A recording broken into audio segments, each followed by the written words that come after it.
Pada Januari 2021, aku terpilih sebagai seorang pengkhotbah.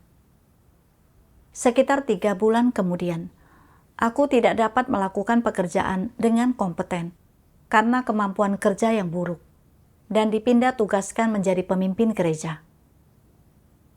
Aku sangat sedih saat itu. Aku telah dipindah tugaskan. Bagaimana saudara-saudariku akan memandangku jika mereka tahu?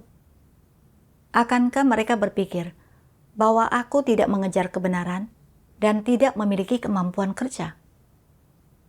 Akankah mereka meremehkanku? Jika aku tidak dapat bekerja dengan baik sebagai pemimpin gereja, lalu diberhentikan, citra baikku di hati mereka akan hancur total. Setelah aku memikirkan hal itu, aku sama sekali tidak bisa memotivasi diriku. Setelah itu, ketika melaksanakan tugasku, aku berbohong dan berpura-pura untuk melindungi citraku di benak orang lain. Pada bulan Mei, para pemimpin tingkat atas datang untuk menindaklanjuti berbagai bidang pekerjaan di gereja. Mereka menemukan beberapa firman Tuhan yang menyingkapkan pemimpin palsu yang tidak melakukan pekerjaan nyata dan mempersekutukannya dengan kami. Aku berpikir, mengapa para pemimpin menunjukkan kepada kami firman Tuhan tentang topik ini? Apakah mereka tahu bahwa akhir-akhir ini aku belum melakukan pekerjaan nyata? Dan apakah ini peringatan bagiku bahwa jika aku terus bekerja dengan buruk, aku akan diberhentikan? Baru-baru ini, jabatanku sudah diturunkan karena kemampuan kerjaku yang buruk. Jika aku diberhentikan lagi, saudara-saudariku pasti akan mengatakan, aku benar-benar tidak kompeten. Betapa memalukannya hal itu. Ini tidak boleh terjadi.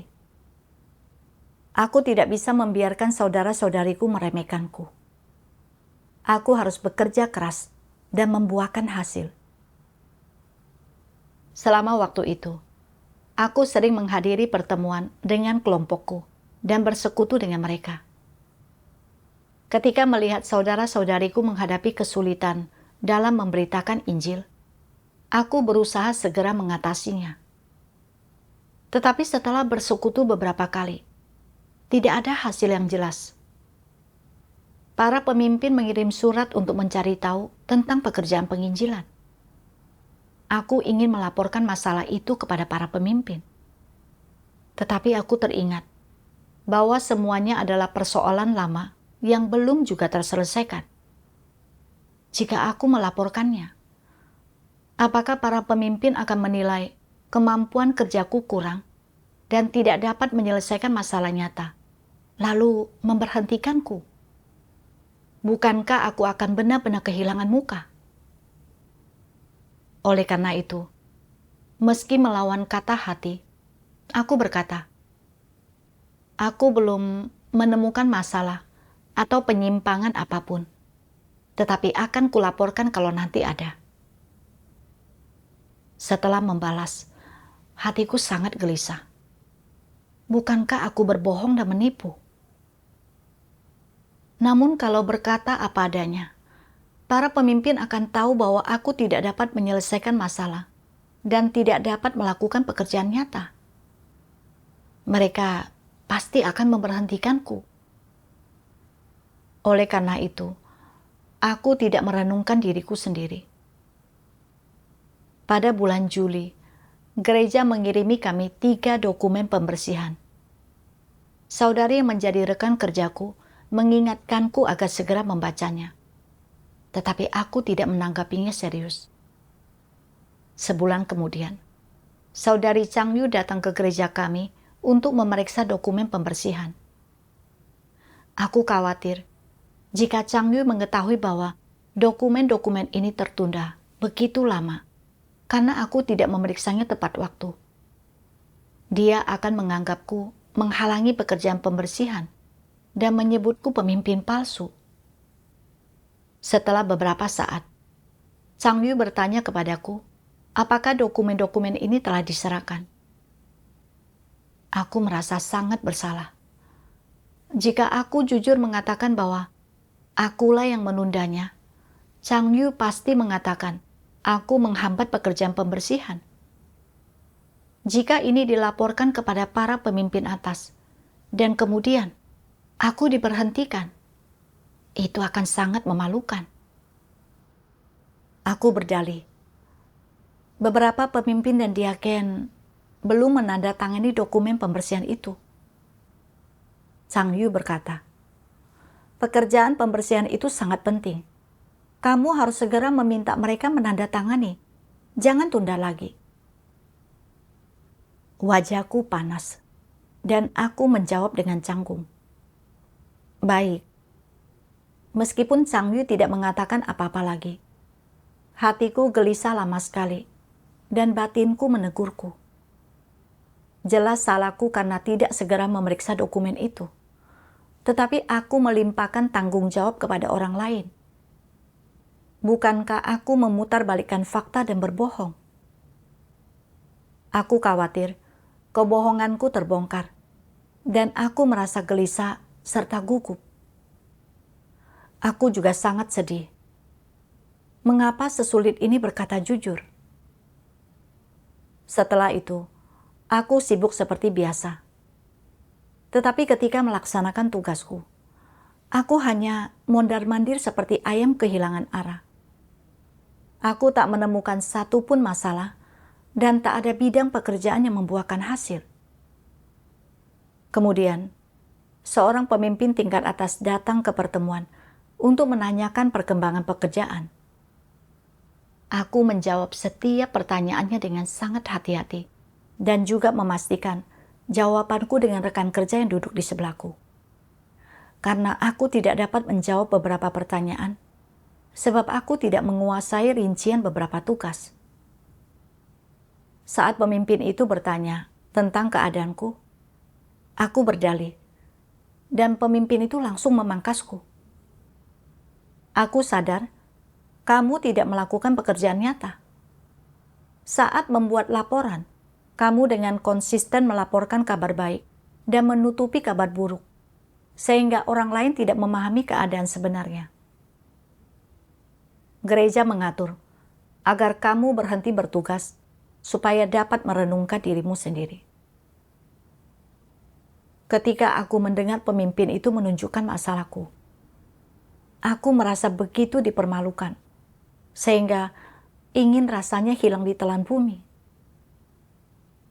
Setelah diberhentikan, aku lemas dan menyadari betapa buruk keadaanku.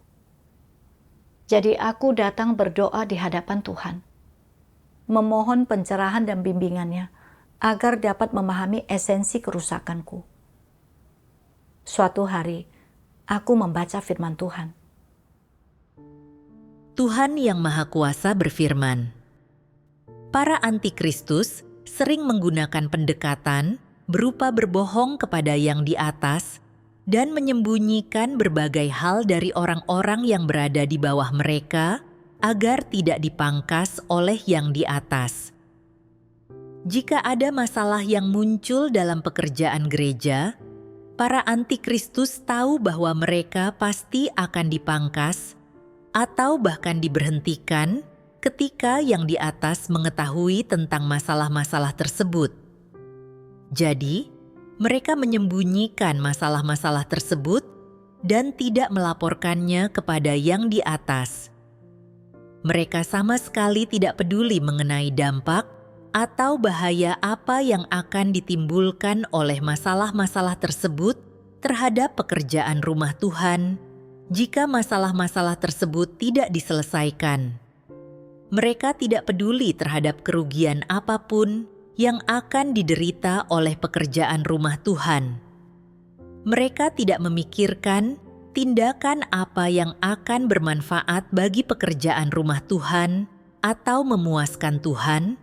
Mereka hanya memikirkan reputasi dan status mereka sendiri, bagaimana yang di atas akan memandang dan memperlakukan mereka, serta bagaimana cara melindungi reputasi dan status mereka agar mereka tidak akan terpengaruh. Inilah cara para antikristus memandang berbagai hal dan memikirkan masalah, dan ini sepenuhnya merepresentasikan watak mereka. Oleh karena itu, para antikristus sama sekali tidak akan melaporkan yang sebenarnya mengenai masalah-masalah yang ada di dalam gereja atau masalah yang muncul dalam pekerjaan mereka. Apapun pekerjaan yang mereka lakukan, apapun kesulitan yang mereka hadapi, atau jika mereka menghadapi situasi yang mereka tidak tahu cara menanganinya, atau ketika mereka tidak tahu pilihan apa yang harus dibuat, sambil melaksanakan pekerjaan itu, mereka akan menutup-nutupi dan menyembunyikannya. Takut yang di atas akan berkata bahwa kualitas mereka sangat buruk, atau mengetahui keadaan mereka yang sebenarnya, atau memangkas mereka karena mereka tidak segera menangani dan menyelesaikan kesulitan atau situasi tersebut. Para antikristus mengabaikan kepentingan rumah Tuhan dan pekerjaan gereja agar tidak dipangkas oleh yang di atas. Mereka tidak segan-segan mengorbankan pekerjaan dan kepentingan gereja demi melindungi status dan mata pencaharian mereka, serta memastikan bahwa yang di atas memiliki kesan yang baik tentang mereka. Mereka tidak peduli akan menunda atau memengaruhi kemajuan pekerjaan gereja, dan mereka bahkan jauh lebih tidak peduli akan jalan masuk kehidupan umat pilihan Tuhan. Kesulitan apapun yang dihadapi saudara-saudari, atau masalah apapun yang ada dalam jalan masuk kehidupan mereka, para antikristus tidak mampu menyelesaikannya, dan mereka tidak akan mencari dari yang di atas. Tuhan menyingkapkan bahwa antikristus selalu ingin menciptakan citra yang sempurna di hati orang, dan sangat takut orang lain menemukan kekurangan serta kelemahan mereka. Demi menjaga gengsi dan status, serta mencegah orang melihat siapa mereka yang sebenarnya, mereka menutupi diri, menyamar, dan berbohong setiap saat untuk menipu dan memperdaya, tanpa sedikit pun peduli apakah pekerjaan di rumah Tuhan dirugikan. Mereka sangat egois, tercela, bengkok, dan licik. Ketika aku membandingkan perilakuku sendiri dengan berbagai perilaku antikristus itu, satu persatu gambaran muncul di benakku. Aku khawatir jika aku membicarakan kesulitan nyata dan masalah yang kutemukan dalam pekerjaan kepada para pemimpin, mereka akan menilai kualitasku rendah, menganggapku tak sanggup bekerja, meremehkanku, atau bahkan memberhentikanku. Kalau begitu, aku akan benar-benar dipermalukan. Oleh karena itu, aku menutup-nutupin semuanya dan tak mengucap sepatah kata pun tentang penyimpangan dan masalah dalam pekerjaan. Kupikir, dengan cara ini, para pemimpin tidak akan menemukan masalahku. Ketika para pemimpin menanyakan penyimpangan dan masalah dalam pekerjaan penginjilan, seharusnya aku menjawab dengan jujur. Tetapi demi menjaga gengsi dan statusku, aku sengaja menyembunyikannya. Ketika Chang Yu bertanya apakah dokumen pembersihan telah diserahkan, kupikir jika aku mengatakan dengan jujur bahwa aku yang menundanya, lalu para pemimpin tingkat atas mengetahuinya, aku terancam diberhentikan, dan citra baikku di benak orang lain akan hancur total. Oleh karena itu, aku memutarbalikkan fakta dan melimpahkan kesalahan kepada orang lain. Aku menyadari betapa liciknya diriku. Aku telah berbohong, menipu, dan menggunakan tipu muslihat untuk memperdaya serta menyesatkan orang, agar mereka menaruh percaya dan berniat baik kepadaku. Perbuatanku tak berbeda dari antikristus. Betapa jahat dan tercelanya aku. Aku percaya diriku pintar dan bisa lolos dengan kebohongan serta tipu daya. Namun, Tuhan memeriksa segala sesuatu dan melihat dengan sangat jelas niat licik serta tipu muslihat yang kumainkan. Dan di hadapannya, semuanya dianggap berdosa. Jika aku tidak bertobat dan terus begitu bengkok dan licik, pada akhirnya aku hanya akan disingkirkan dan dihukum. Kemudian, aku membaca firman Tuhan. Tuhan Yang Maha Kuasa berfirman, "Jika orang melakukan tipu daya, niat apa yang mendasarinya? Tujuan apa yang ingin mereka capai? Tentu saja, tujuan mereka adalah untuk mendapatkan ketenaran, keuntungan, dan status. Singkatnya, tujuannya adalah untuk kepentingan diri mereka sendiri. Dan apa yang menjadi sumber dari pengejaran kepentingan diri sendiri? Sumbernya adalah orang-orang memandang kepentingan mereka sebagai sesuatu yang lebih penting daripada apapun. Mereka melakukan tipu daya agar dapat menguntungkan diri mereka sendiri, dan karena itu watak licik mereka tersingkap. Bagaimana seharusnya masalah ini diselesaikan? Pertama, engkau harus mengenali dan memahami apa itu kepentingan, apa yang sebenarnya dibawanya kepada orang, dan apa konsekuensinya jika orang mengejar kepentingan. Jika engkau tidak dapat memahaminya, maka melepaskan kepentingan akan lebih mudah diucapkan daripada dilakukan. Jika orang tidak memahami kebenaran, tidak ada yang lebih sulit bagi mereka untuk melepaskan daripada kepentingan mereka sendiri. Itu karena falsafah hidup mereka adalah, jika orang tidak memikirkan dirinya sendiri, langit dan bumi akan menghukumnya, dan manusia mati demi mendapatkan kekayaan sama seperti burung mati demi mendapatkan makanan. Jelas, mereka hidup untuk kepentingan mereka sendiri.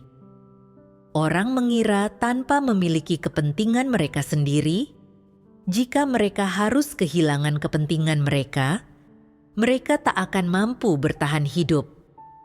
Ini seolah-olah kelangsungan hidup mereka tidak dapat dipisahkan dari kepentingan mereka sendiri, jadi kebanyakan orang buta terhadap segala hal kecuali kepentingan mereka sendiri. Mereka memandang kepentingan mereka sendiri lebih tinggi daripada apapun. Mereka hidup demi kepentingan mereka sendiri dan meminta mereka untuk melepaskan kepentingan mereka sendiri adalah seperti meminta mereka untuk menyerahkan nyawa mereka. Jadi, apa yang harus dilakukan dalam keadaan seperti itu?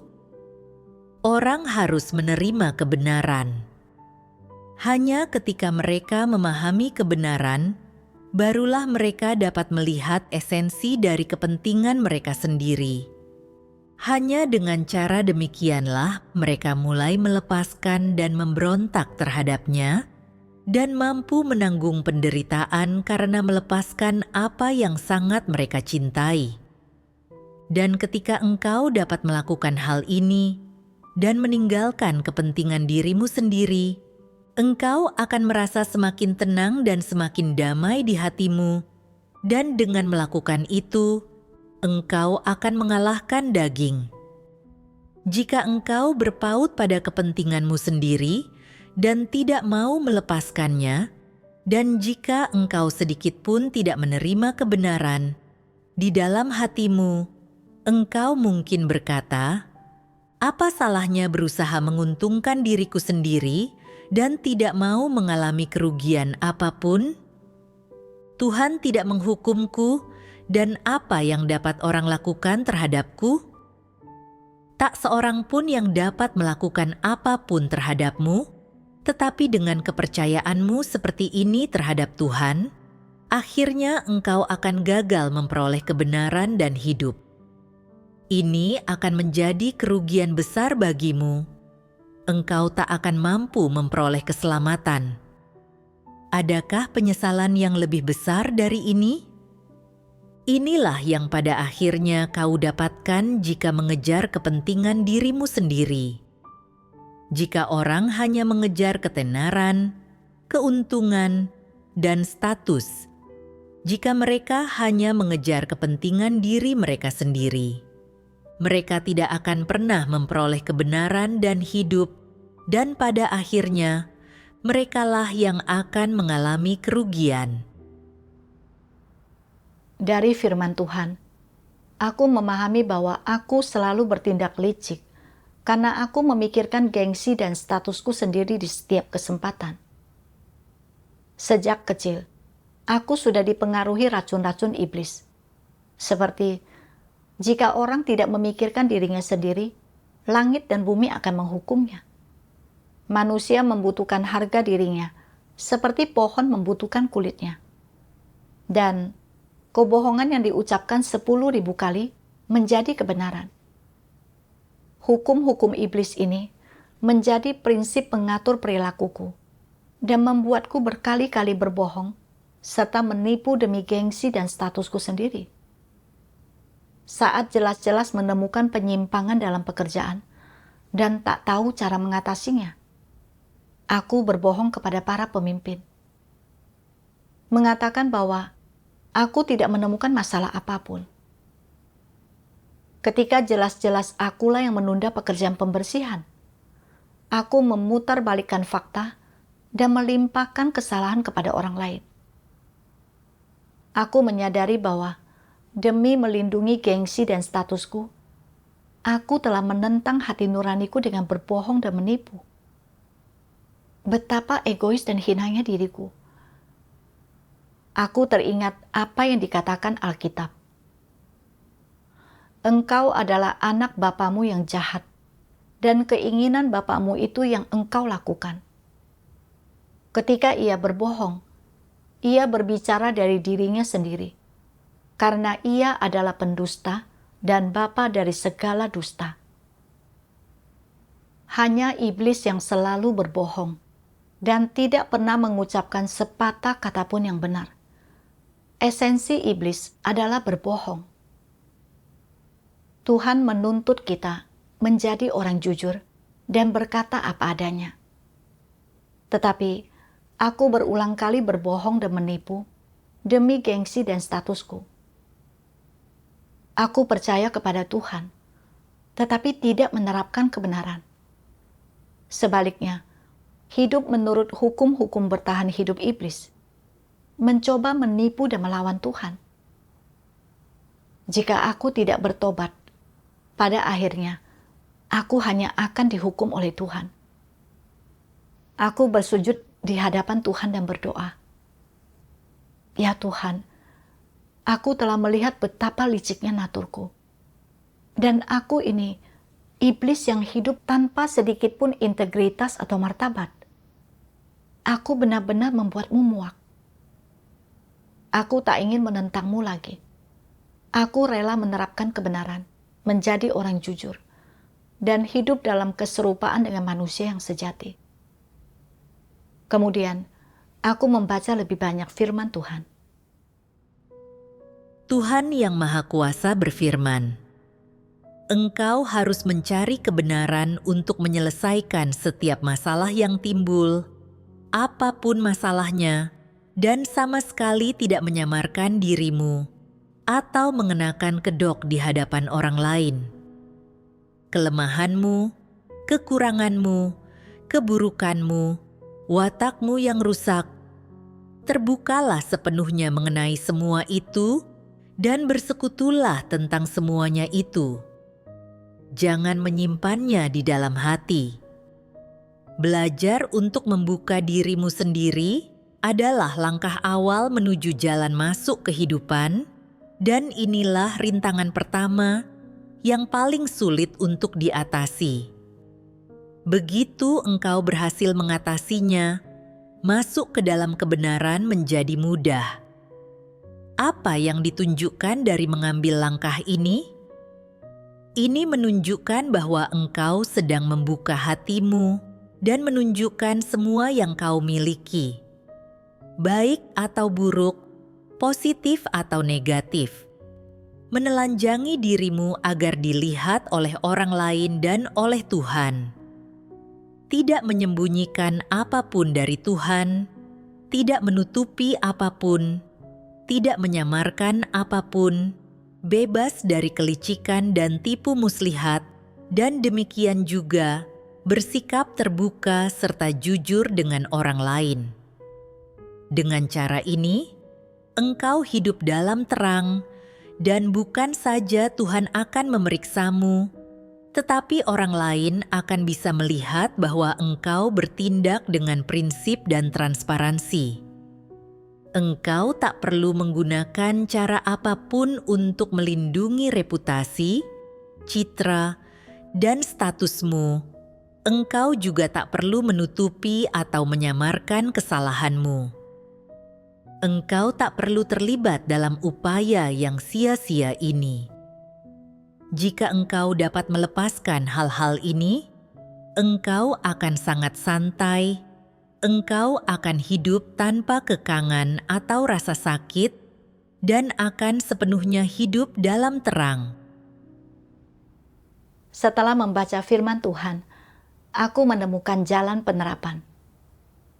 Untuk mengatasi masalah berbohong, kamu harus menjadi orang jujur, mampu membuka diri dan mengungkapkan setiap kerusakan atau kekurangan, alih-alih menutupinya, serta mencari persekutuan dengan saudara-saudari ketika menghadapi kesulitan.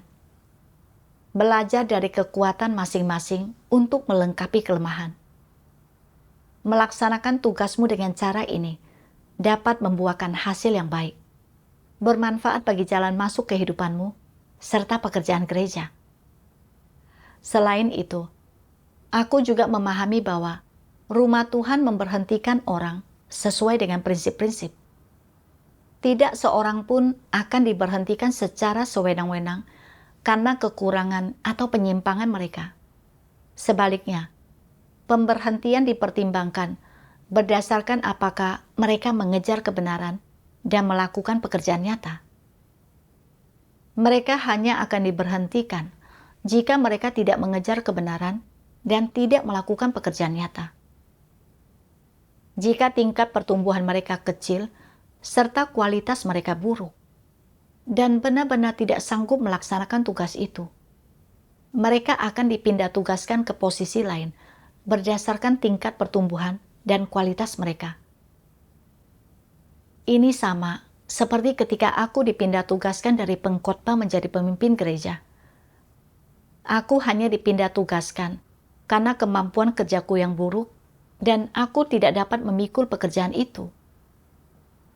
Pengaturan ini mempertimbangkan pekerjaan gereja dan juga bermanfaat bagi jalan masuk kehidupanku.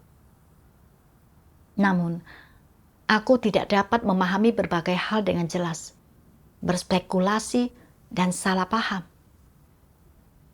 Aku benar-benar tidak punya hati nurani.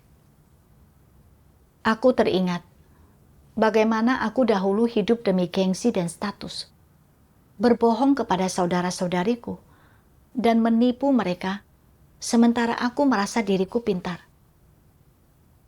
Aku percaya bahwa dengan menutupi kebenaran menggunakan kebohongan, aku dapat mempertahankan statusku. Aku tidak menyadari bahwa Tuhan memeriksa hati sanubari manusia. Karena kelicikan dan tipu muslihatku, pekerjaan menjadi tertunda. Aku juga tersiksa karena hidup dalam belenggu watak rusakku, kehilangan integritas serta martabat, dan menjalani kehidupan yang melelahkan. Di masa depan, aku harus hidup berdasarkan firman Tuhan dan secara sadar mengungkapkan kerusakanku sendiri. Tidak lagi melindungi gengsi dan statusku. Pada Juli 2022, aku terpilih sebagai pemimpin di gereja lagi. Suatu kali, para pemimpin tingkat atas menulis surat untuk menanyakan mengapa kemajuan pekerjaan pembersihan begitu lambat. Aku berpikir, jika aku mengatakan bahwa kemajuan tertunda karena aku tidak memahami dengan baik prinsip membedakan orang. Akankah para pemimpin meremehkanku? Saat itu, aku teringat akan kerugian yang telah kutimbulkan pada pekerjaan melalui tipu daya demi melindungi gengsi serta statusku. Dan aku memberitahu yang sebenarnya kepada para pemimpin. Para pemimpin menemukan beberapa prinsip yang relevan dengan kesulitanku dan menugaskan seorang saudari untuk membantuku sehingga aku memiliki jalan penerapan saat melakukan pekerjaan pembersihan. Setelah pengalaman itu, aku memahami bahwa hidup tidak begitu melelahkan ketika kamu berbicara jujur, serta tidak hidup berdasarkan watak licik. Dan hatiku jauh lebih lega, seperti yang Tuhan firmankan. Ketika engkau berbicara, engkau berputar-putar, mencurahkan begitu banyak pikiran, dan hidup dengan begitu melelahkan, semuanya demi melindungi reputasi dan harga dirimu sendiri. Apakah Tuhan senang kau berperilaku dengan cara seperti ini? Tuhan paling membenci orang yang licik. Jika engkau ingin terbebas dari pengaruh iblis dan memperoleh keselamatan, engkau harus menerima kebenaran. Engkau harus terlebih dahulu memulainya dengan menjadi orang yang jujur. Jujur saja, katakan yang sebenarnya, jangan terkekang oleh perasaanmu, singkirkan kepura-puraan dan tipu dayamu, lalu bicaralah dan tangani masalah dengan prinsip.